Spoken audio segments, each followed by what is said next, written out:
বাংলাদেশের ইতিহাসে অনন্য এক বছর ২০২৪। ক্যালেন্ডারের পাতা অনুসারে জুলাই মাস শেষ হয় ৩১ দিনে। তবে তারুণ্যের ভাষ্য, এবার সেটির ব্যাপ্তি ছিল ৩৬ দিন। এই হিসাবে জুলাইয়ের ৩৬তম দিন, যেটি পঞ্জিকা অনুসারে ৫ আগস্ট, সেদিন ছাত্র জনতার অভ্যুত্থানের মুখে পদত্যাগ করতে বাধ্য হন শেখ হাসিনা। তার পদত্যাগের মধ্য দিয়ে অবসান হয় ১৫ বছরের আওয়ামী শাসনের।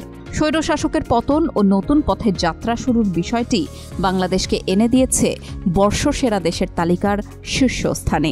লাল সবুজের অর্জনকে সম্মান জানিয়ে তালিকাটি প্রকাশ করেছে প্রভাবশালী ব্রিটিশ সাময়িকী দ্য ইকোনমিস্ট। বছরের শুরুটা অবশ্য হয়েছিল দ্বাদশ সংসদ নির্বাচন দিয়ে। আওয়ামী বিরোধী সকল রাজনৈতিক দলকে বাইরে রেখে যেটি হয়ে যায় একতরফা নির্বাচন।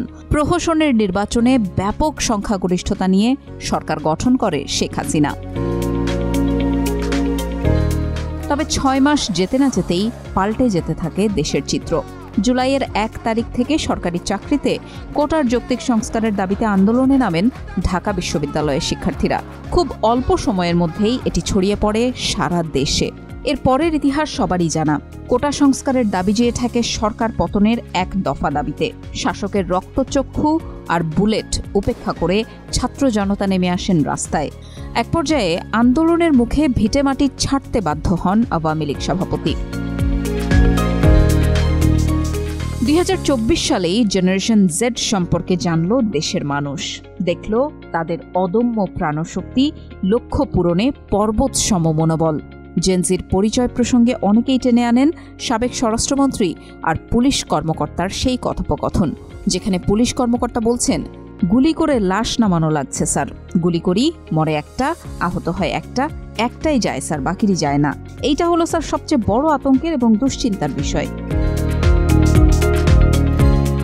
এবছরই বাংলাদেশ প্রথম দেখল অন্তর্বর্তী সরকার। এর আগে এমন অভিজ্ঞতা ছিল না ৫৬,০০০ বর্গমাইলের। এই সরকার দায়িত্ব নেওয়ার পর একে একে সামনে আনা হচ্ছে আর্থিক খাতের অনিয়ম, দুর্নীতি আর নানা অনিয়মের তথ্য। সামনে আসছে আগের সরকারের ছত্রছায়ায় আধিপত্য বিস্তার করা এস আলমের ব্যাংক লোপাটের খবর।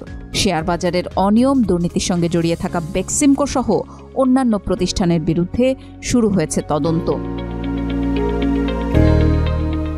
দেশের আর্থিক খাতের অবস্থা তুলে ধরতে গিয়ে অন্তর্বর্তী সরকারের অর্থ উপদেষ্টা ডক্টর সালেউদ্দিন আহমেদ বলেছেন, আর্থিক খাতে এত বড় ক্ষত সৃষ্টি হয়েছে যেটা বাইরে থেকে কল্পনাও করা যাবে না। এত অনিয়ম, বিশৃঙ্খলা, দুর্নীতি পৃথিবীর আর কোথাও হয়নি। তবে এই ক্ষত সারিয়ে তুলতে সময় লাগলেও তা সম্ভব বলে আশা প্রকাশ করেন। বলেন, দেশের মানুষের কর্মদক্ষতা অতুলনীয়। এই দক্ষতা দিয়ে আগামীতে দেশকে এগিয়ে নেওয়া সম্ভব। অর্থনীতির এই অবস্থায় উচ্চ সুদে বিদেশ থেকে ঋণ নেবে না অন্তর্বর্তী সরকার। আপাতত আমরা স্বল্পমেয়াদী কিছু সংস্কারে জোর দিয়েছি। মধ্য ও দীর্ঘমেয়াদী সংস্কার করতে হবে পরবর্তী রাজনৈতিক সরকারকে। সব মিলে পরিবর্তিত এক পরিস্থিতির মধ্য দিয়ে যাচ্ছে দেশ। যে বৈষম্যহীন দেশ গড়ার স্বপ্নে ছাত্র জনতা অকাতরে জীবন দিলেন, নতুন বছরে সেই স্বপ্ন যেন পূরণ হয়, এমনটি চাওয়া তাদের।